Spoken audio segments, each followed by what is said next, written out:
Hi friends, welcome back to Sai Surya cooking channel. ఈరోజు morning breakfast pesarattu ఉల్లి చట్నీతో వచ్చానండి మీ ముందుకి. అంటే అల్లం చట్నీ కూడా చేద్దని టైం సరిపోదు, సో ఈసారి మాత్రం ఒక చట్నీనే చూపిస్తాను. దానికోసం కావాల్సిన ఇంగ్రీడియంట్స్ తెలుసు కదండి. పెసలు నైట్ అంతా నానబెట్టుకోవాలి. 11 అయితే 11, 12 o'clock అయితే 12కి నానబెట్టుకుంటే మార్నింగ్కి ఇలా రెడీ అయిపోతాయండి. సో ఉల్లి చట్నీకి 1 కప్పు ఉల్లిపాయలు కట్ చేసి పెట్టుకున్నాను. అలాగే ఒక టొమాటో 1-2 వేసుకోవచ్చు, కొద్దిగా కరివేపాకు, ఒక 6 ఎండుమిర్చి, చిన్న నిమ్మకాయ అంత సైజు చింతపండు, చిన్న అల్లం ముక్కలు అంటే కొద్దిగా అల్లం ముక్క, అలాగే పచ్చిమిర్చి, వెల్లుల్లిపాయలు కూడా వేసుకోవచ్చండి, ఒక 2 రెబ్బలు, ఒక 3 వెల్లుల్లిపాయ పలుకులు కూడా వేయించుకుందామండి చట్నీకి. తర్వాత పోపు పెట్టుకున్నప్పుడు ఇంకొద్దిగా వేసుకుందాం. ఓకే ఫ్రెండ్స్, ఇప్పుడు మనం ఫస్ట్ గ్రైండ్ చేసుకుందాం.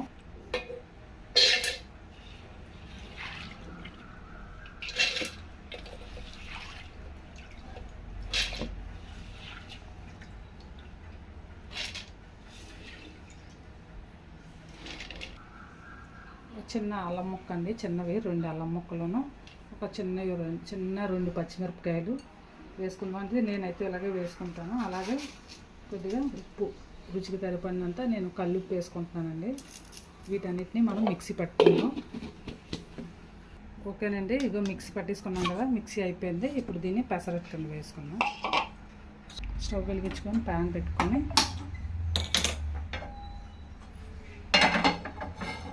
ప్యాన్ హీట్ ఎక్కేలోగా అటువైపు కూడా ఇంకొక కళాయి పెట్టుకుందామండి.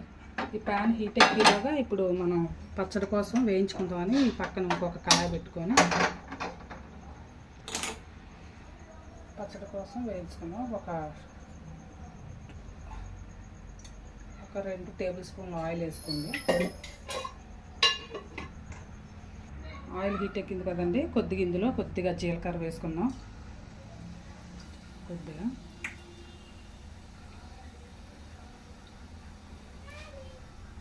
అలాగే చెప్పాను కదా, కట్ చేసి పెట్టుకుని 1 కప్పు ఆనియన్స్,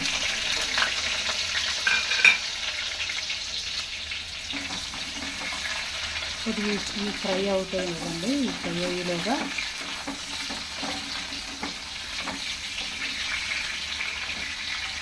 ఇందులో 2 ఎండుమిర్చి కూడా వేసుకుందామండి. 6 ఎండుమిరపకాయలు పెట్టాను.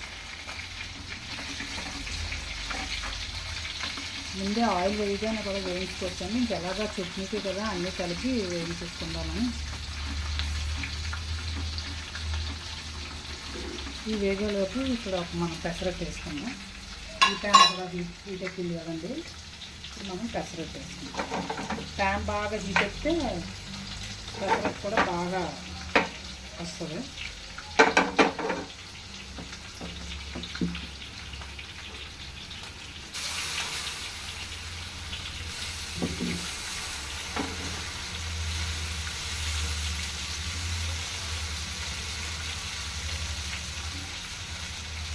దీనిపైన కట్ చేసి పెట్టుకున్న కొద్దిగా ఉల్లిపాయ ముక్కలు, అల్లం ముక్కలు అండి, పచ్చిమిర్చి కూడా వేసుకోవచ్చు. అంటే పిల్లలు కొంచెం ఎక్కువగా తింటారు కదా.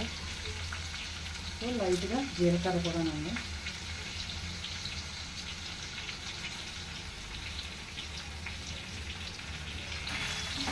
ఈ ఎండుమిర్చి కూడా చూసారా, ఆ పెసరట్టు అయ్యేలోపు ఇది కూడా వేసుకున్నాం. ఎండుమిర్చి వేగిపోయండి, మిరపకాయలు తీసుకున్నాం. అసలు యాక్చువల్గా ఆయిల్ పెట్టగానే మిర్చి వేసి తీసేస్తానండి నేను. ఇంకా స్కూల్ హడావిడి కదా, టెన్షన్లో వేసాను. ఎలా అయినా పర్వాలేదులేండి, అన్నీ ఒకేసారి కూడా కలిసి వేయించుకోవచ్చు. ఈ ఎండుమిరపకాయలు వేగిపోయాయి కదా, వీటిని ఒక బౌల్లోకి తీసుకున్నాను.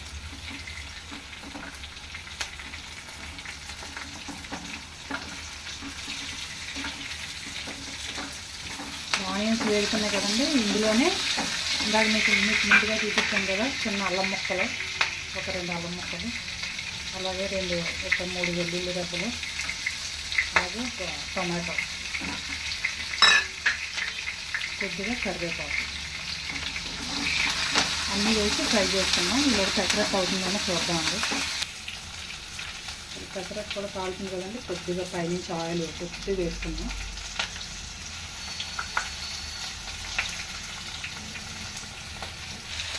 అవి వేడుకున్నాయి కదండి, ఇప్పుడే దానికి మిక్సీ చేసుకోవడానికి పట్టుకోవడానికి కొద్దిగా కల్లుప్పు వేసుకున్నాం. కొద్దిగా అదైనా కాలుతాయి. ఇలా చెప్పాను కదండి, చిన్న నిమ్మకాయ సైజు చింతపండు వేసుకొని వేయించుకుందామండి. ఈలోగా పెసరట్టు రెడీ అయిపోయింది, చూద్దాం. బాగా కాలిందండి పెసరట్టు కూడా.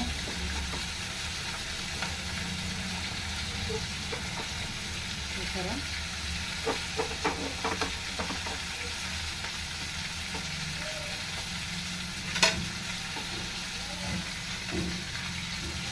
ఇంకొకటి వేస్తుంది.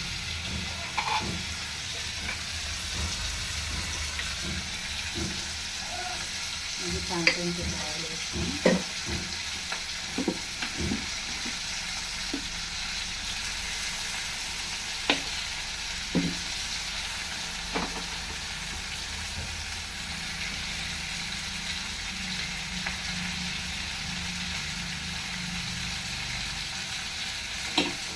దీనిపైన కూడా కట్ చేసి పెట్టుకున్నాం కదా ఆనియన్స్, అల్లం ముక్కలు, అంటే చెప్పాను కదా పచ్చిమిర్చి కూడా వేసుకోవచ్చు.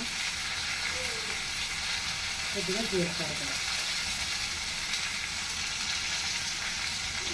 అది వేగేలోగా ఇప్పుడు చట్నీ ఫ్రై అయిపోయిందండి. ఇందులో కొద్దిగా కొత్తిమీర కూడా వేసుకున్నాం.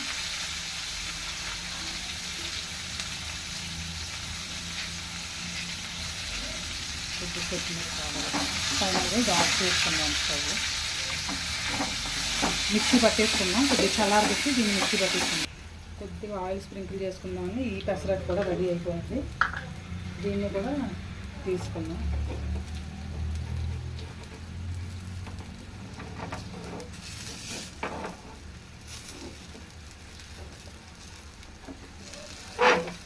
లాస్ట్కి మనకు సరిగ్గా తగలేదు. ఓకేనండి, చల్లారింది కదండి. ఇప్పుడు దీన్ని మిక్సీ చేసుకుందాం.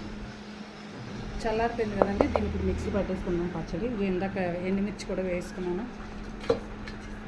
ఫైనల్గా మిక్సీ చేసుకున్నాం అండి. కొంచెం పోపు వేసుకుందాం. అలా ఆయిల్లో నేను కొద్దిగా జీలకర్ర వేసా, 2 మెంతులు, అలాగే కొద్దిగా ఆవాలు కూడా వేసుకున్నాం.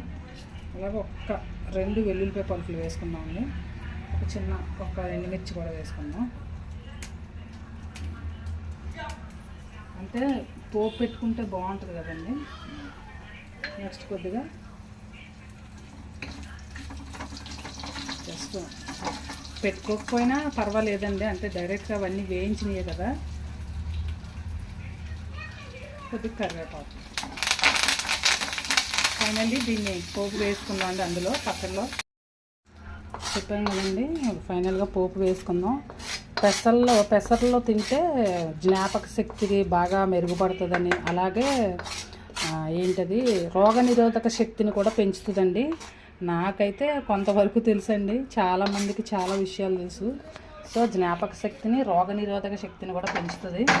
అలాగే మొలకల్లా కూడా నానబెట్టుకొని మొలకలు వచ్చాక కూడా తింటే బాగా డయాబెటీస్ వాళ్ళకి కూడా, అంటే జనరల్గా నార్మల్ పీపుల్ కూడా తింటే బాగుంటుందండి, హెల్త్గా, ఆరోగ్యంగా. ఓకే ఫ్రెండ్స్, పెసరట్టు అయిపోయింది. దీన్ని ఒక సర్వింగ్ ప్లేట్లోకి పెట్టుకొని,